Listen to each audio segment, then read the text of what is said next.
चलिए आप बताइए प्राकृत संख्या किसे कहते हैं? एक से अनंत तक की संख्या को प्राकृतिक संख्या कहते हैं। पूर्ण संख्या?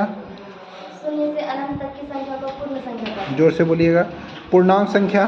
समस्त ऋणात्मक संख्या एवं पूर्ण संख्या को मिलाकर जो एक संख्या बनती है उसे पूर्णांक संख्या कहते हैं। ठीक है। परिमेय संख्या? वैसी संख्या जिन्हें टी वैक्यूम के रूप में लिखा जा सके उसे परिमेय संख्या कहते हैं। ठीक है। अच्छा बताइए तो पाई क्या है? परिमेय की वो परिमेय है? अपरिमेय। और 22/7? परिमेय। परिमेय संख्या। वास्तविक संख्या बताइए तो? परिमेय संख्या एवं अपरिमेय की संख्या को मिलाकर वास्तविक संख्या कहलाती है। ठीक है। और कोई वास्तविक संख्या और कुछ होगा परिभाषा? जी सर, वैसी संख्या जिसका वर्ग करने पर धनात्मक संख्या या शून्य प्राप्त हो उसे वास्तविक संख्या कहते हैं। अच्छा ये बताइए जैसे कि -√5 माने रूट के अंदर में -5 है तो वो वास्तविक है कि वो वास्तविक है? अवास्तविक। वो वास्तविक होगा। हाँ ठीक है, क्योंकि उसका वर्ग करेंगे। अच्छा -√5? वास्तविक। क्योंकि उसका वर्ग करेंगे तो धनात्मक होगा। ठीक है। चलिए सम संख्या बताइए तो? वैसी संख्या जिसमें 2 से पूरा भाग लग जाए उसके अंतिम का अंक होता है 0, 2, 4, 6 एवं 8 होता है उसमें वह सम संख्या। ठीक है। अच्छा 188 सम है कि विषम है? सम। विषम संख्या? वैसी संख्या जिसमें 2 से पूरा भाग नहीं लग जाता है उसे विषम संख्या कहते हैं। अच्छा अभाज्य संख्या किसे कहेंगे? वैसी संख्या जिसका सिर्फ और सिर्फ 2 गुणनखंड हो उसे अभाज्य संख्या कहते हैं। अभाज्य संख्या और किस नाम से जानते हैं? रूट संख्या। रूट संख्या। सबसे छोटी अभाज्य संख्या? सबसे छोटी अभाज्य संख्या 2। अच्छा भाज्य संख्या तब किसे कहेंगे? Composite number? यौगिक संख्या। हाँ उसका परिभाषा बताइए। वैसी संख्या जिसमें 2 से ज्यादा गुणनखंड हो उसे भाज्य संख्या कहते हैं। सबसे छोटी भाज्य संख्या? 4। 1 से 100 तक कितनी अभाज्य संख्या होती है? 25। 1 से 50 तक? 15। सअभाज्य संख्या क्या होता है? वैसी संख्या दो संख्या जिसका महत्तम समापवर्तक 1 हो उसे सहअभाज्य संख्या कहते हैं। ठीक है। जुड़वां अभाज्य संख्या? 2 अभाज्य संख्या जिनके बीच 2 का अंतर हो उसे जुड़वां अभाज्य संख्या कहते हैं। ठीक है। जैसे को उदाहरण बोलिए तो? जैसे 3, 5, 7, 9, 11, 13। अच्छा भिन्न किसे कहेंगे?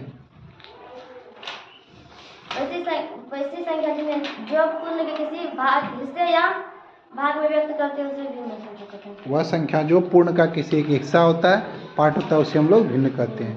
अच्छा बताइए 2/3 में अंश क्या है? 2। हर? 3। विषम भिन्न किसे कहेंगे? हाँ? ऐसा भिन्न जिसके अंश का मान हर के मान से बड़ा हो उसे विषम भिन्न कहते हैं। अंश का मान हर के मान से बड़ा उसे विषम भिन्न कहते हैं। ठीक है। चलिए अच्छा ये बताइए सम भिन्न तब क्या हो जाएगा? सम भिन्न वैसा भिन्न जिसका अंश का मान हर के मान से छोटा हो उसे सम भिन्न कहते हैं। ठीक है। अच्छा रेखा किसे कहेंगे? रेखा एक रेखाखंड के दोनों अंत बिंदुओं को अपनी दिशा में बिना किसी अंत बिंदु के लगातार बढ़ाए चले जाए उसे रेखा कहते हैं। रेखा में कितने अंत बिंदु होते हैं? अनंत होते हैं। रेखाखंड किसे कहेंगे?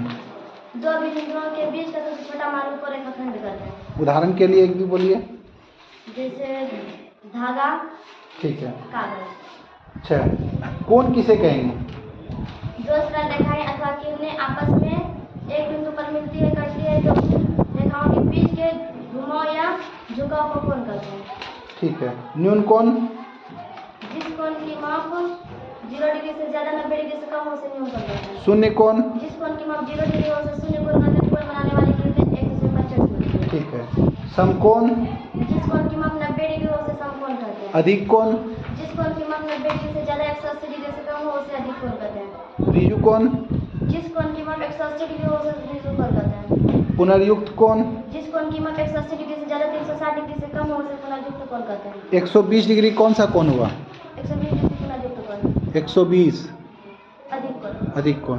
अच्छा 200 डिग्री कौन सा कोण हुआ? 200 पुनर्युक्त कोण। हाँ पुनर्युक्त कोण। ठीक है।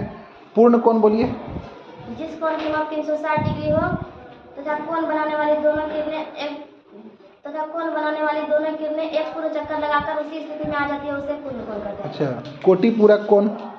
जिस कोण के दो कोण जिनके अंश के मापों का योग 90 डिग्री हो, उसे पूरक कोण कहते हैं। अच्छा, 60 डिग्री का पूरक कोण क्या होगा? 30 डिग्री का। 30 डिग्री होगा, ठीक है। अच्छा बताइए, त्रिभुज किसे कहेंगे? तीन रेखाखंडों की सहायता से सरल व्यापन आकृति को त्रिभुज कहते हैं। ठीक है। समबाहु त्रिभुज? वैसी त्रिभुज जिसकी सभी भुजाएं समान हो, उसे समबाहु त्रिभुज कहते हैं। समद्विबाहु त्रिभुज? वैसी त्रिभुज जिसकी दो भुजाएं समान हो, उसे समद्विभाजित त्रिभुज कहते हैं। विषमबाहु त्रिभुज? वैसी त्रिभुज जिसकी सभी भुजाएं असमान हो, उसे विषमबाहु त्रिभुज कहते ठीक है। a प्लस बी का होल स्क्वायर? हैं। a square plus a plus 2ab plus b square. a minus B का whole square? a square minus 2ab plus b square. a plus B का whole cube? a cube plus minus b का whole नहीं, a plus B का whole cube. a cube plus b cube plus 3a square b plus 3ab square. a minus B का whole cube? a cube plus b cube plus a cube minus b cube minus 3a square b plus 3ab square. a cube minus B cube, क्या जोर से बोलिए? a cube minus b cube a minus b into a square plus ab plus b square. a cube plus B cube? a plus b into a square minus ab plus b square. a plus B plus C का whole square? a square plus b square plus c square plus 2ab plus 2bc plus 2ca। a plus B plus C का whole cube, sorry, a cube plus B cube plus C cube minus 3abc का formula बोलो। a plus b plus c into a square plus b square plus c square minus ab minus bc minus ca। a square minus B square? a square minus b square a minus b into a plus b a minus B into a plus b।